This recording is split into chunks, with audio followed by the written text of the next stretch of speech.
வணக்கம். விஷா செய்திகளுக்காக சுகுமார். திருவள்ளூர் அருகே தமிழக வெற்றிக் கழகம் சார்பில் உறுப்பினர் சேர்க்கை முகாம் நடைபெற்றது. தமிழக வெற்றிக் கழகத்தின் முதல் மாநாடு விக்கிரவாண்டியில் கடந்த ஆண்டு நடந்தது. இந்த மாநாட்டிற்கு பிறகு கட்சியின் உறுப்பினர் சேர்க்கை பணி தீவிரப்படுத்தப்பட்ட நிலையில், இதற்காக பிரத்யேக தனி செயலி உருவாக்கப்பட்டது.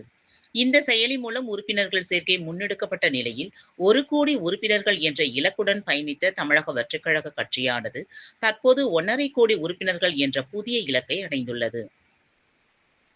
மேலும் அதன் தொடர்ச்சியாக திருவள்ளூர் தெற்கு மாவட்ட செயலாளர் குட்டி என்கின்ற பிரகாசம் ஆலோசனைப்படி, திருவள்ளூர் கிழக்கு ஒன்றிய செயலாளர் விஜி அவர்களின் அறிவுறுத்தலின்படி, திருவள்ளூர் கிழக்கு ஒன்றிய துணை செயலாளர் பாக்கம் சசிதரன் மற்றும் திருவள்ளூர் கிழக்கு ஒன்றிய துணை செயலாளர் வேப்பம்பட்டு மணிகண்டன் ஆகியோர் தலைமையிலும், வதட்டூர் கிளை தலைவர் முருகன், கிளை செயலாளர் சரவணன் ஏற்பாட்டில் திருவள்ளூர் அடுத்து வதட்டூர் பஞ்சாயத்தில் முகாம் அமைக்கப்பட்டு வீடு வீடாக சென்றும் தவிக நிர்வாகிகள் உறுப்பினர் சேர்க்கை பணியில் ஈடுபட்டனர்.